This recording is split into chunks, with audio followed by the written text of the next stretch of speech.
Pada kesempatan kali ini kita akan membahas tentang materi bentuk dan kombinasi badan usaha.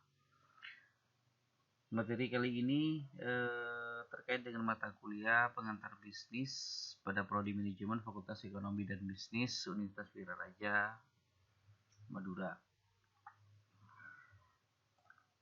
Pertama, pada materi ini jenis badan hukum usaha. Ada beberapa jenis badan usaha yang biasa kita temui di Indonesia. Yang pertama adalah perseorangan. Apa sih perseorangan itu?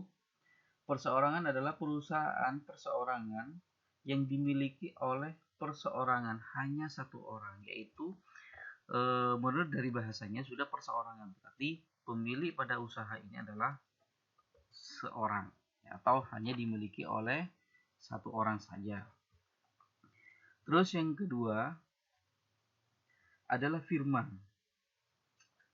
Firma adalah perusahaan yang didirikan oleh dua orang atau lebih yang kemudian menjalankan perusahaan atas nama perusahaan. Jadi perusahaan itu adalah perusahaan yang didirikan oleh dua orang atau lebih. Itu ada kerjasama, join usaha terkait dengan usaha yang dijalankannya. Kemudian mendirikan sebuah perusahaan dan menjalankan usahanya atas nama perusahaan itu sendiri. Terus yang ketiga adalah perseroan komanditer. Perusahaan komanditer adalah suatu persekutuan yang didirikan oleh seorang atau beberapa orang yang mempercayakan uang atau barang kepada seorang atau beberapa orang yang menjalankan perusahaan dan bertindak sebagai pemimpin. Jadi perusahaan komanditer adalah yang didirikan oleh persekutuan yang didirikan oleh seseorang atau beberapa orang. Ini hampir sama dengan firma, cuman bedanya adalah mempercayakan kepada orang lain untuk menjalankan perusahaan itu sendiri. Jadi kalau firma itu dijalankan secara mereka yang bekerja sama. Terus yang keempat adalah perseroan terbatas. Adalah organisasi bisnis yang memiliki badan usaha hukum resmi yang dimiliki oleh minimal dua orang dengan tanggung jawab yang hanya berlaku pada perusahaan tanpa melibatkan harta pribadi atau perseorangan di dalamnya. Ini adalah perseroan terbatas. Jadi yang memiliki badan hukum resmi, ya kan? Berarti secara resmi dan ini sudah terdaftar dalam negara yang minimal kepemilikannya atau tanggung jawabnya adalah dua orang. Ya kan? Jadi ini dimiliki oleh dua orang. Apa sih kelebihan dari perseroan terbatas? Perseroan terbatas itu mempunyai kelebihan-kelebihan. Yang pertama, memiliki bidang usaha yang lebih luas. Yang kedua adalah kewenangan dan tanggung jawab yang memiliki terbatas pada modal yang di-store. Sedangkan menurut undang-undang, perseroan terbatas dapat diartikan adalah badan usaha yang didirikan berdasarkan perjanjian yang melakukan kegiatan usaha dengan modal tertentu, yang seluruhnya terbagi dalam saham dan memenuhi syarat yang ditetapkan dalam undang-undang ini serta peraturan pelaksanaannya. Jadi kalau perseroan terbatas itu sudah ada berbentuk saham, Jadi pemilikannya misalnya ada 100 lembar saham, maka kalau dimiliki oleh dua orang maka sahamnya adalah tergantung banyaknya dari modal yang disetorkan. Kalau 100 lembar terus modalnya ada 100 juta, ya anggaplah per lembarnya itu 1 juta, kan seperti itu. Ya, kalau misalnya saya punya modal 40 juta yang saya taruh di sana, maka saya mempunyai saham sebanyak 40 lembar. Oke, kita lanjut. Untuk yang kelima, perusahaan negara adalah perusahaan yang didirikan berdasarkan undang-undang. Kenapa sih berdasarkan undang-undang? Karena perusahaan negara adalah perusahaan yang dimiliki oleh negara, dan pendirian perusahaan ini harus berdasarkan undang-undang. Tidak boleh negara itu membuat perusahaan tanpa ada landasan hukumnya. Jadi landasan hukum pada pendirian perusahaan pada negara itu adalah undang-undang. Modal yang ada pada perusahaan negara adalah kekayaan negara yang dipisahkan dan tidak dipisahkan atas saham. Jadi kekayaan pada negara itu yang dipisahkan atau tidak dipisahkan atas saham. Perusahaan negara dipimpin oleh seorang kepala atau direksi yang diangkat oleh pemerintah. Jadi itu bedanya. Jadi kalau perusahaan negara itu tidak boleh kepala atau pimpinan pada perusahaan itu dipilih berdasarkan voting atau berdasarkan banyaknya modal atau lain sebagainya, tetapi harus dipilih oleh pemerintah. Itu yang membedakan. Sama ini terkait dengan perusahaan daerah juga. Jadi perusahaan daerah juga sama dengan seperti itu. Kalau perusahaan daerah adalah perusahaan yang didirikan atas berdasarkan suatu peraturan daerah. Contoh kecil yang ada di wilayah Kabupaten Sumeneb yaitu PT WUS, ya, wirausaha, atau BPRS. Jadi penunjukan ke direktur BPRS itu tidak serta-merta ditunjuk oleh pengelola BPRS, tetapi ditunjuk berdasarkan pemerintah daerah. Perusahaan daerah, apa sih perusahaan daerah itu? Perusahaan daerah adalah perusahaan yang didirikan dengan suatu peraturan daerah. Yaitu sama dengan perusahaan negara, berarti pendirian perusahaan daerah harus berdasarkan pada suatu aturan yang ada pada daerah tersebut. Ya. Jadi daerah itu akan membuat sebuah perusahaan harus ada dasarnya. Dasarnya adalah peraturan yang dibuat oleh daerah itu sendiri. Modal seluruh atau sebagian besar pemilik pemerintah daerah. Jadi modal itu seluruhnya atau sebagian besar itu adalah milik dari pemerintah daerah. Bukan sebagian kecil, tapi sebagian besar itu adalah milik atau menjadi modal dari pemerintah daerah.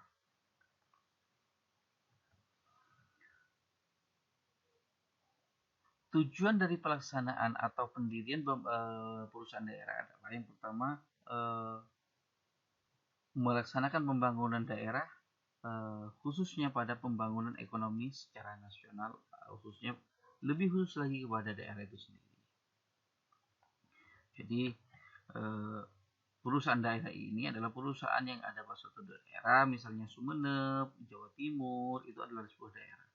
Jadi kalau di Jawa Timur apa? Adalah Bank Jatim, itu adalah perusahaan daerah. Dan kalau Jawa Timur ada BPRS, ada PT WUS, ada apalagi perusahaan daerah yang ada di Sumeneb itu. Ya. Terus yang selanjutnya adalah yayasan.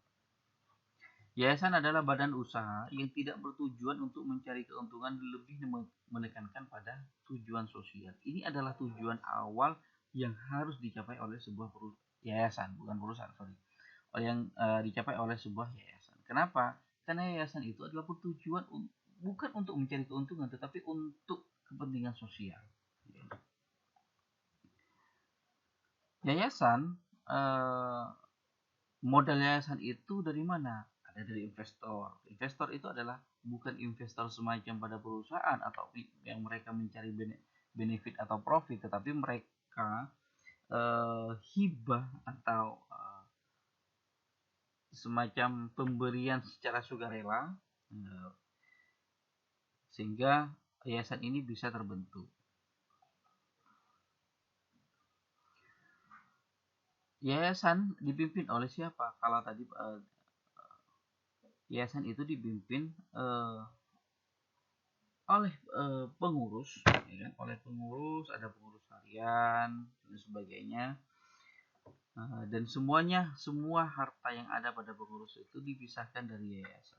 Walaupun misalnya saya mendirikan sebuah yayasan atau yayasan lembaga pendidikan, ya, maka harta yayasan dengan harta pribadi saya itu tidak sama, maka harus dipisahkan. Ya. Selanjutnya adalah koperasi. Koperasi adalah badan usaha yang beranggotakan orang-orang dan badan hukum koperasi yang berlandaskan prinsip organisasi.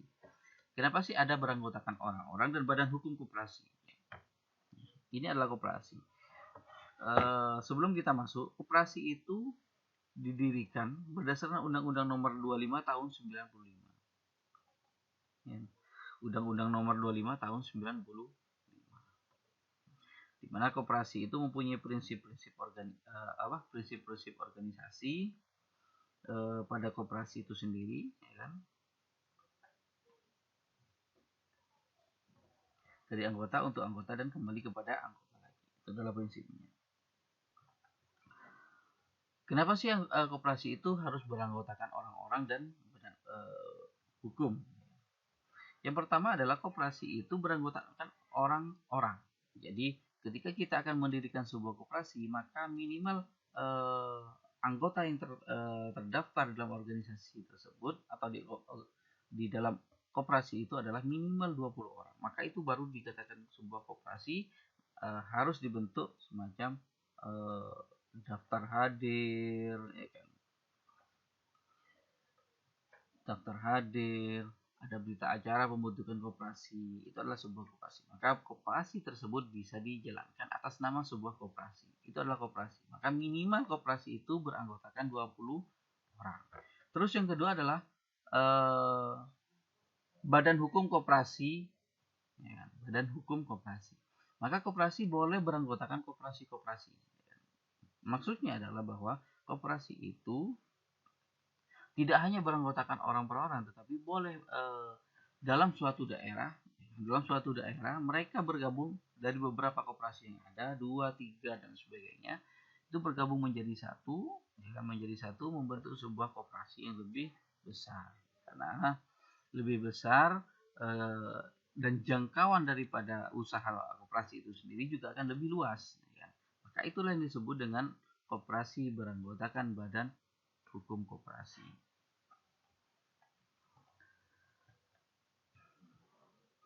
Jenis PT dan prakteknya. Yang pertama adalah PT biasa, yaitu merupakan PT di mana para pendiri, pemegang saham, dan pengurusnya adalah warga negara Indonesia. Jadi kalau PT biasa itu adalah semua pendiri, semua pemegang saham dan pengurus adalah warga negara Indonesia. Tidak boleh ada yang dari luar negeri. Ini adalah bagian dari perseroan terbatas, ya. Ada PT. Ya. Terus yang kedua adalah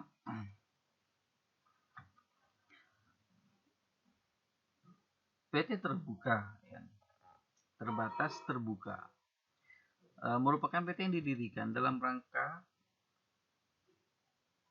penanaman modal dan warga negara asing atau badan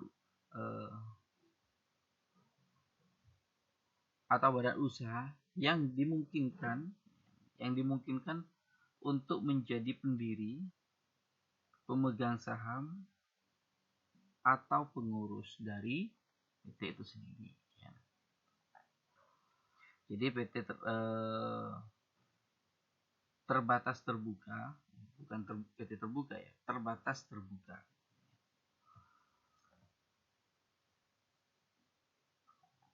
Ini kan pengertian PT ya, perseroan terbatas terbuka.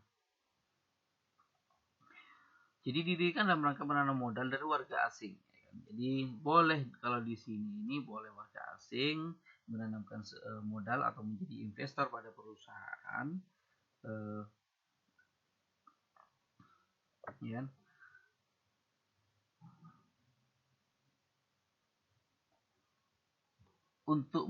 Ataupun untuk memungkinkan mereka menjadi pendiri, pemegang saham atau pengurus. Terus yang ketiga adalah perseroan terbatas Persero, bukan Persero ya, Persero merupakan perseroan yang dimiliki oleh badan usaha milik negara.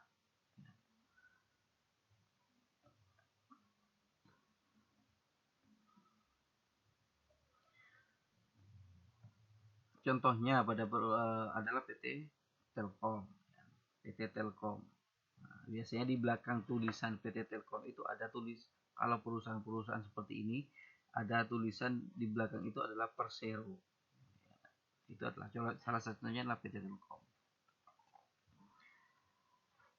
Terus selanjutnya adalah jenis PT menurut statusnya. Yang pertama adalah statusnya dengan tertutup, yang kedua adalah terbuka. Apa sih yang dengan tertutup?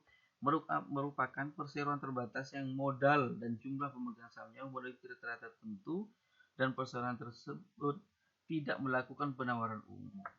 Jadi saham-saham yang ada itu tidak dijual secara umum. Jadi mereka itu tertutup hanya sebatas pada orang-orang tertentu. Ini adalah perseroan tertutup atau PT secara tertutup. Yang kedua adalah perseroan terbuka. Adalah perseroan yang modal dan jumlah pemegang sahamnya memenuhi kriteria tertentu atau perseroan melakukan penawaran umum sesuai dengan peraturan perundang-undangan di bidang pasar modal. Jadi saham yang mereka jual itu sudah bisa diakses oleh seluruh masyarakat secara umum di pasar modal. Jadi ini bedanya antara tertutup. Kalau tertutup itu tidak bisa diakses secara umum, tetapi kalau terbuka itu bisa diakses secara umum terkait dengan saham yang mereka miliki. Tata cara pendirian PT yang pertama adalah PT didirikan sekurang-kurangnya oleh 2 orang. Jadi sekurang-kurangnya didirikan oleh 2 orang. Jadi tidak boleh PT itu didirikan oleh hanya 1 orang. Kalau dalam sekeluarga boleh Pak? Boleh, silahkan. Baik itu suami, istri, anak. Nah, makanya itu boleh didirikan minimal 2 orang. Karena di sini kan tidak ada aturan bahwa harus didirikan dengan nomor KK yang berbeda, kan? Terus yang kedua, pendirian PT dituangkan dalam akta notaris. Pendirian PT dituangkan dalam akta notaris. Maka ketika kita mendirikan sebuah PT maka harus dituangkan dalam akta notaris. Tidak boleh hanya sebatas dituangkan dalam berita acara, tapi harus dinotariskan karena ini adalah bagian dari kegiatan hukum yang akan kita lakukan ke depan. Bahasa yang digunakan adalah bahasa Indonesia. Jadi tidak boleh kita menggunakan bahasa asing. Apa ini maksud dengan bahasa itu adalah nama PT itu tidak boleh dituangkan dalam bahasa asing. Karena kita berdiri di Indonesia. Misalnya kita membuat sebuah PT, terus kita kasih nama engineering, karena berkaitan dengan teknik, tidak boleh. Maka harus dengan sesuai dengan nama Indonesia. Apa? Ya perangkat baja, PT perangkat baja atau lain sebagainya. Terus yang keempat adalah mencantumkan perkataan PT dalam akta notaris. Jadi semuanya itu dituangkan dalam akta notaris. Yang kelima adalah didaftarkan berdasarkan undang-undang wajib daftar perusahaan. Maka harus didaftarkan pada Kemenkumham, Hakim dan sebagainya sesuai dengan peraturan-peraturan yang berlaku di Indonesia. Diumumkan dalam berita negara. Harus ada pengumuman dalam berita negara, artinya adalah secara resmi ini dinyatakan bahwa PT ini sudah berdiri dan diakui oleh negara. Jenis-jenis perusahaan negara. Yang pertama adalah perusahaan jawatan, yang kedua adalah perusahaan umum, yang ketiga adalah perusahaan perseroan. Kalau tadi perseroan adalah salah satunya adalah PT Telkom Persero. Perusahaan jawatan adalah perusahaan negara yang didirikan untuk pengabdian pelayanan masyarakat dengan tetap memegang teguh prinsip efisiensi dan efektivitas serta ekonomi. Ini adalah perusahaan jawatan. Apa sih contohnya dari perusahaan jawatan itu adalah PT Kereta Api. Ini kan pelayanan masyarakat. Jadi didirikan ya, negara yang didirikan untuk pengabdian pelayanan masyarakat. Salah satunya adalah contohnya adalah PT Kereta Api. Terus yang kedua adalah perusahaan umum, Perum, perusahaan yang melayani kepentingan umum.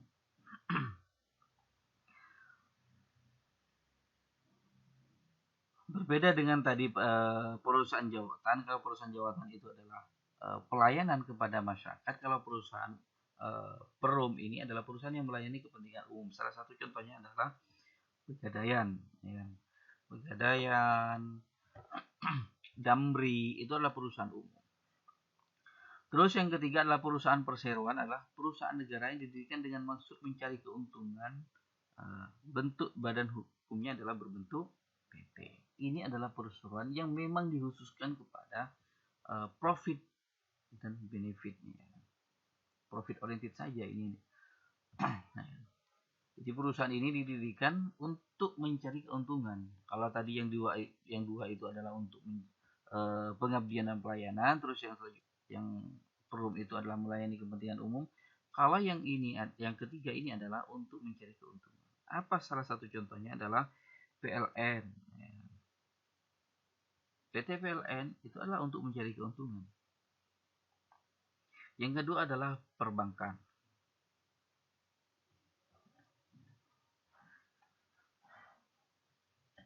Terus selanjutnya adalah joint venture. Apa sih joint venture itu? Joint venture itu adalah merupakan kerjasama antar beberapa perusahaan yang berasal dari beberapa negara menjadi satu perusahaan untuk mencapai konsentrasi kekuatan ekonomi yang lebih padat. Jadi joint venture itu adalah perusahaan-perusahaan dari beberapa negara bergabung menjadi satu untuk sebuah perusahaan lagi untuk mencapai sebuah kekuatan ekonomi yang lebih kuat lagi atau lebih padat lagi. Salah satu contohnya adalah perusahaan Sony, ya. Sony Ericsson. Nah, itu adalah perusahaan yang joint venture. Terus selanjutnya adalah merger. Merger adalah penggabungan beberapa badan usaha atau disebut dengan kombinasi dua perusahaan atau lebih menjadi satu perusahaan. Dan ini biasanya terjadi kepada perusahaan-perusahaan yang memang mereka mengalami permasalahan terkait dengan pendanaan atau lebih kasarnya kita sebut dengan bangkrut gitu ya. Ada beberapa contoh ya. Yang pertama adalah CIMB Niaga, Bank Mandiri, Bank Danamon. Ini kan beberapa kan sudah merger menjadi satu perusahaan. Ya.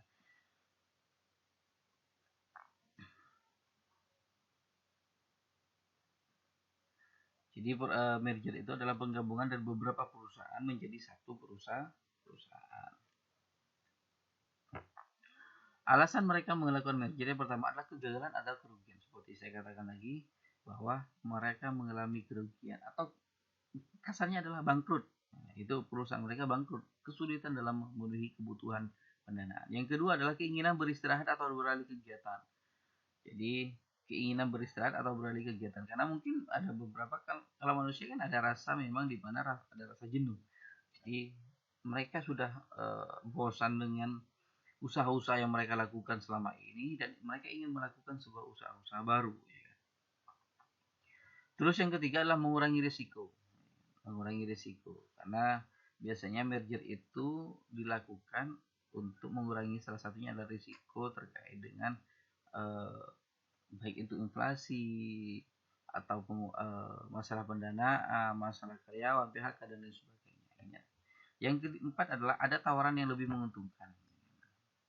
Jadi kita punya perusahaan, terus teman kita punya perusahaan yang lebih besar dan mereka menawarkan sesuatu yang lebih menguntungkan terkait dengan perusahaan mereka.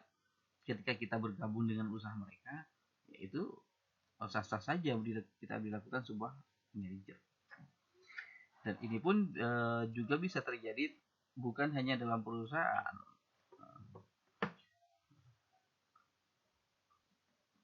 Dalam sebuah lembaga pendidikan sekarang juga ada aturan-aturan merger. Ada aturan-aturan merger yang tidak memenuhi persyaratan maka harus merger bergabung dengan lembaga-lembaga pada yang sudah memenuhi persyaratan itu sendiri. Selanjutnya adalah kartel. Kartel adalah kesepakatan antara beberapa perusahaan, produsen dan lain-lain yang sejenis untuk mengatur dan menentukan berbagai hal seperti harga, wilayah, pemasaran dan sebagainya dengan tujuan untuk menekan persaingan dan meraih keuntungan. Jadi kartel ini ya kan kesepakatan dari beberapa perusahaan produsen untuk mengatur dan mengendalikan berbagai hal seperti harga. Harga misalnya adalah semen. Semen kan semuanya kan sudah bisa diatur. Ya. Semen Gersik, ada Indosemen, ada Holcim, itu kan yang sudah diatur. Wilayah pemasarannya juga sama. Kamu wilayahnya sini, kamu wilayahnya sini, harganya sekian, sekian. Tujuannya apa? Yaitu untuk menekan persaingan dan meraih keuntungan. Jenis-jenis kartel. Nah, yang pertama adalah kartel daerah.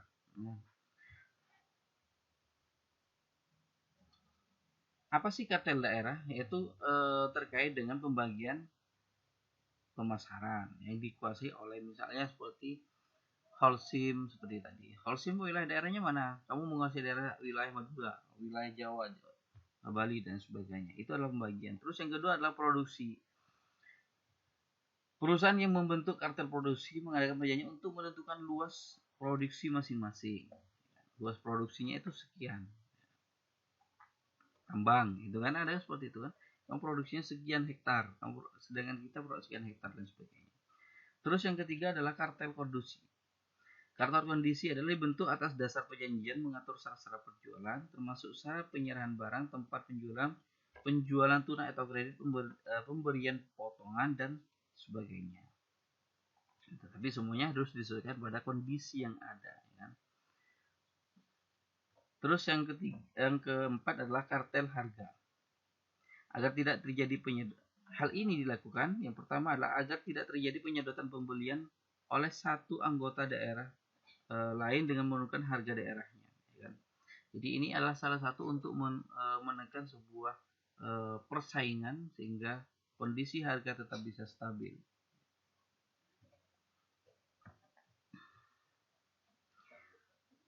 Kartel harga ini adalah bahwa misalnya dalam anggota itu boleh menjual di daerah tertentu, tetapi tidak boleh lebih murah dari harga pada pemegang wilayah itu sendiri. Itu adalah kartel harga. Itu saja yang dapat saya sampaikan. Semoga dapat bermanfaat buat kita semua. Terima kasih. Assalamualaikum warahmatullahi taala wabarakatuh.